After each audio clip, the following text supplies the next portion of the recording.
Many clients have had questions and they're curious, what is these NAR settlements? What does this mean? What is commission? I don't have to pay that, it's negotiable. We just want to clear up some things so you can be educated as a buyer and seller and what to expect after the changes go into effect August 17th.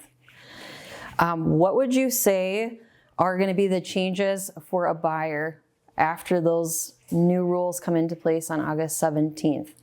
What does that mean for them in terms of going to look at a home? After August 17th, a buyer will have to enter into a written contract with an agent before they can even go look at a home. What is that? Is it required or? It's required for any realtors that work within the MLS. Okay. What if a buyer wants to see an open house? Do they need to have a written contract with their agent in order to do that? In that situation, they don't. An open house is one of the exceptions where they can walk in and they can have a conversation with the agent at the house because that agent's not representing them currently. But anything else besides an open house, they're going to have to go into a written contract. Explain what a buyer representation agreement is. What is that now? How do you explain that to your current clients that are buyers? So what does that look like? There's agency explaining their options, but then there's an actual contract that the buyer would need to sign saying, I want to be represented. In that contract, we would discuss things like what is the professional fee that we get, how that works, what are we going to provide for them, showing homes, negotiating once we find the home, all the details and things that happen along the way to make sure that that buyer is taken care of. So to simplify it, it's kind of like if you were to go and purchase a car today, no one is representing you or looking out for your best interest in that type of transaction. Yeah, that's very true. Okay. That's very true. Yeah, we have the contract then that says, I want representation. I want someone with a professional license to look out for my best interest. What's the value of having a buyer agreement? What are things that you're going to do that if they were on their own that they wouldn't know how to do? A lot of different things. So a big one is making sure we're not overpaying, making sure we have the right lender, making sure we have the right inspections in place, making sure that the value's there depending on what the buyer's timeline is. Is it a 2-year timeline, 5-year timeline, 10-year timeline? Is it a good investment, that type of thing? And just using our professional knowledge to try to guide them in the right way that they're making good financial decisions.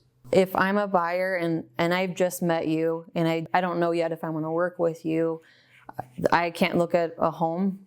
So it's a good question. So there's a couple different ways of doing it. In order to look at the home, you will have to sign a contract. What we can do is we can modify the contract so that contract is just for that one home.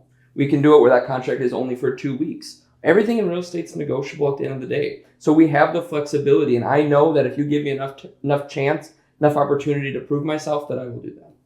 How flexible is a buyer representation agreement? If they are a little bit nervous on signing something if they just met you. Yeah, totally get that. A lot of times people, when they're looking to buy their first home, signing a bunch of paperwork right away seems intimidating. I know that would be for me too. If I was 20 years old again and looking to buy homes and they're like, hey, before you do it, sign 10 things. That seems like a lot. I totally get that. The way that we do it is that we'll do it kind of what works for both of us. So if it needs to be 1 week, if it needs to be for that one house, that's fine. What we typically do is 1 year at a time. So that's typically what we do. So essentially these changes that are coming down are more so just being more transparent with the consumer and your cooperating brokers on what everybody's getting paid, but the way we're doing business won't change. Is that correct? That is correct. Right. We've always looked out for the buyer and the seller, depending on who we're representing. Regardless what the commission is, because you're going to help them find a home that fits best for them. If we're starting out with a $30,000 home and there's not a lot of commission there, I'm still going to fight for you as if you're buying $1 million home. Our job is to look out for you, and we take that seriously. And we're not transactional or relational. So like your goals are our goals. Mm-hmm. We want to build, a relationship with you that your family and friends down the road can also work with us. We love doing business with people we know, like, and trust. You won't ever see us on a billboard because that's who we do business with.